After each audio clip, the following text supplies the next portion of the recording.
ইংরাজি পরীক্ষা আশা করি তোমাদের খুব ভালো হয়েছে। কার কিরাম হলো একটু আমাকে কমেন্ট করে জানিও কিন্তু ইংরাজি পরীক্ষা। তবে এরপর হচ্ছে আসল আসল লড়াই শুরু। কেন আসল লড়াই কথাটা বলছি? সেটার জন্যই এই ভিডিওটা, সেটার জন্যই থাম্বনেলটা তুমি দেখেছো। সেটা হচ্ছে এরপর তুমি যদি যে তোমার সামনে কয়েকটা দিন ছুটি আছে, এই সময়টা তুমি প্রপারলি যদি ইউটিলাইজ করতে পারো, তাহলে কিন্তু তোমার রেজাল্টটা প্রচন্ড প্রচন্ড একটা ভালো জায়গায় যাবে। আর যদি এই ছুটিটাকে তুমি প্রপারলি ইউটিলাইজ না করতে পারো, তাহলে কিন্তু রেজাল্টটা খারাপ হয়ে যেতে পারে। কেন কথাটা বলছি ভালো করে শোনো। তো আগে রুটিনটা বোঝো। রুটিনটায় তোমাদের এরপর হচ্ছে 15 তারিখে অঙ্ক, 17 তারিখে ইতিহাস, 18, 19, 20 পরপর হচ্ছে ভূগোল, জীবনবিজ্ঞান, ভৌত বিজ্ঞান। তার মানে যেটা দাঁড়ালো সেটা হচ্ছে আ- মানে আজকের পর তোমার হাতে 3 দিন টাইম থাকছে অঙ্কের আগে। কিন্তু মুশকিল হচ্ছে এই ছুটিটাই তোমার একমাত্র বড় ছুটি, কারণ এরপর আর ছুটি নেই। সেই অর্থে ইতিহাসের আগে একদিন ছুটি আছে। তাহলে কিভাবে সময়টা কাজে লাগাবে, কোন সাবজেক্টটা কখন পড়বে?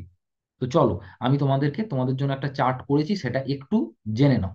প্রথম কথা হচ্ছে, এই যে 11 তারিখ মানে আজকের যে বিকেল বা যে সন্ধ্যাটা, এটা তুমি একটা কাজ করো।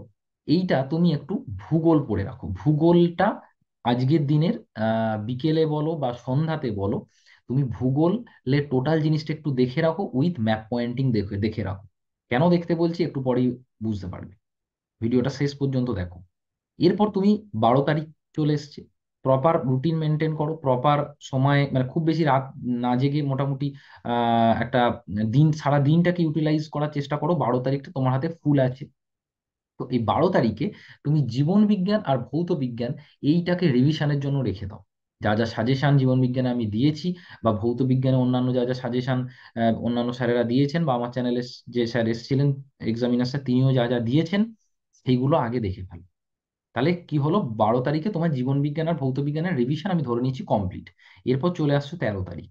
13 তারিখ মোটামুটি অন অ্যান অ্যাভারেজ আমি যদি বলি অ্যাপ্রক্স দুপুর 12টা পর্যন্ত তুমি এই তিন মানে তুমি যা যা পড়লে, তাহলে তুমি গত দিনে 12 তারিখে তুমি জীবন বিজ্ঞান রিভিশন দিয়েছো ও ভৌত বিজ্ঞান রিভিশন দিয়েছো। 11 তারিখের হাফ বেলা মানে তুমি হচ্ছে ভূগোল রিভিশন দিয়েছো। তাহলে 13 তারিখের দুপুর 12টা পর্যন্ত এই তিনটে কে আরেকবার হালকা করে জাস্ট পাতাগুলো একটু উল্টে নাও। উইথ, যদি মনে হয় যে ইতিহাসটাও একবার উল্টাবো, জাস্ট পাতাগুলো একটু উল্টে রাখো। ইতিহাস নিয়ে আমি কেন আলাদা করে বলিনি, কারণ ইতিহাসের পর আগে ছুটি আছে। তাহলে 13 তারিখ দুপুর 12টা পর্যন্ত তুমি কি করলে?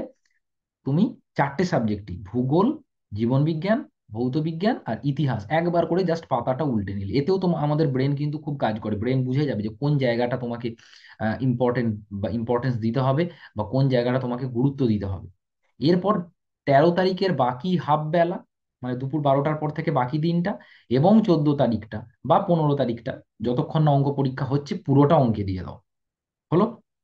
তাহলে তুমি অঙ্কে যথেষ্ট টাইম পেয়ে গেলে। তাহলে তুমি অঙ্কে 13 তারিখের হাফ বেলা টাইম পেয়ে গেলে, 14 তারিখটা পুরোটা অঙ্কের জন্য টাইম পেয়ে গেলে, এবং 15 তারিখে তো পরীক্ষার আগে আগে হয়তো 1-1.5 ঘন্টা যদি দেখতে পারো, তাহলে তুমি সেটা টাইম পেয়ে গেলে। তাহলে অঙ্কের টাইমটা নিয়ে তোমার কোনো চিন্তা নেই। তার মানে আমি কি বললাম, অঙ্কের টাইমের আগের কিছুটা টাইম তুমি এই বাকি সাবজেক্টগুলোকে দিয়ে রাখো। কেন দিয়ে রাখতে বলছি? কারণ এদের আগে আর ছুটি নেই। তারপর এরপর তুমি আহ পরীক্ষা দিয়ে চলে এলে।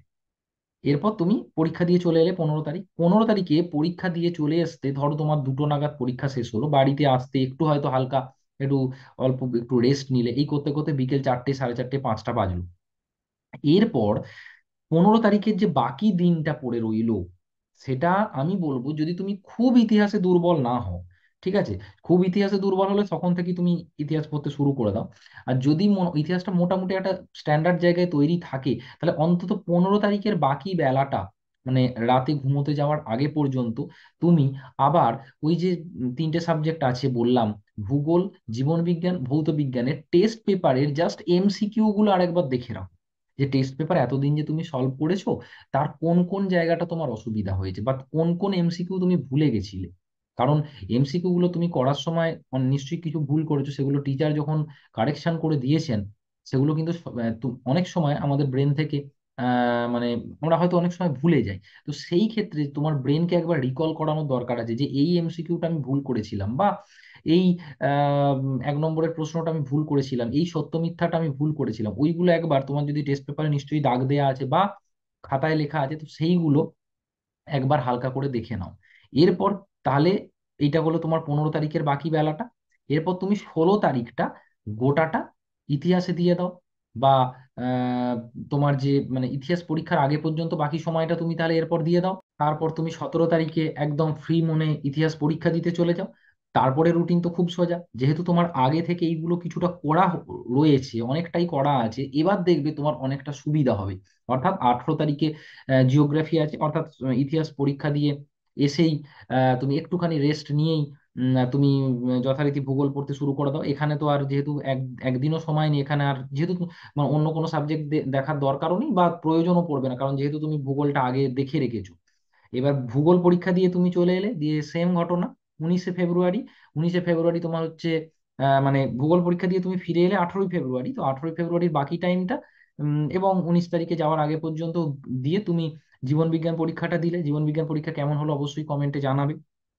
কম সাজেশনটা কিন্তু খুব ভালো করে করে যাবে, ওর থেকেই আসবে, আমি বারবার বলছি। এরপর জীবন বিজ্ঞান পরীক্ষা তুমি দিয়ে চলে এলে 19 তারিখ। 19 তারিখের সেম ঘটনা, যে 19 তারিখেও মোটামুটি দুটোতে পরীক্ষা শেষ হলো, তুমি বাড়িতে আসতে একটু রেস্ট টেস্ট নিতে 4টে 4:30 বাজলো।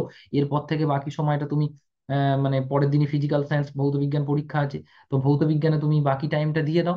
তাহলে ভৌত বিজ্ঞানে যদি তুমি বাকি টাইমটা দিয়ে দাও, তাহলে কিন্তু এরপর দেখো মানে ছুটি বেশি না থেকেও, দেখো প্রত্যেকটা সাবজেক্টের জন্য প্রপার টাইম মেনটেন করে তুমি প্রপার ছুটি পেয়ে তুমি আহ, মানে প্রত্যেকটা পরীক্ষা দিতে পারলে, এর জন্য তোমার কিন্তু শরীরে আলাদা করে কোনো চাপও পড়লো না। কিন্তু পড়াটাও ভালো হলো, তোমার পরীক্ষার পারফরমেন্সটাও অত্যন্ত ভালো হলো।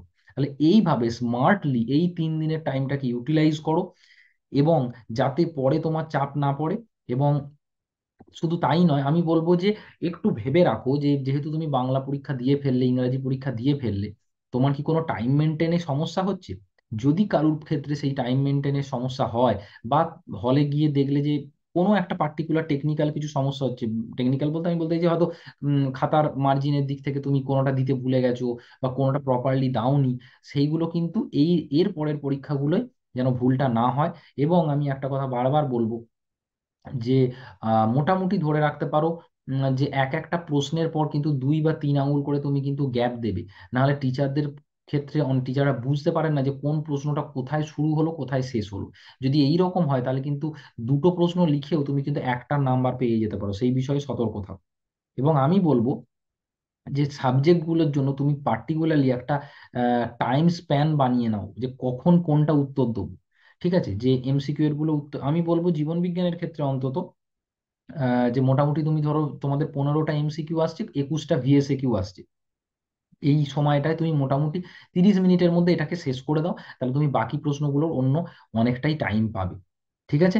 এবং তোমাদের পরীক্ষা কেমন হচ্ছে, প্রত্যেকটা পরীক্ষা আমাকে কিন্তু অবশ্যই কমেন্ট করে জানিও। এবং প্রত্যেকটা পরীক্ষার যে সলিউশন ভিডিও যেগুলো আসছে বা আসবে, সেগুলো একটু দেখবে, তাহলে তুমি কোথায় কি ভুল হচ্ছে সেগুলো তুমি মিলিয়ে নিতে পারবে। এবং আর তোমাদের আবার একবার মাধ্যমিক পরীক্ষার যে কটা বাকি আছে তার জন্য অনেক অনেক শুভেচ্ছা রইল। Thank you.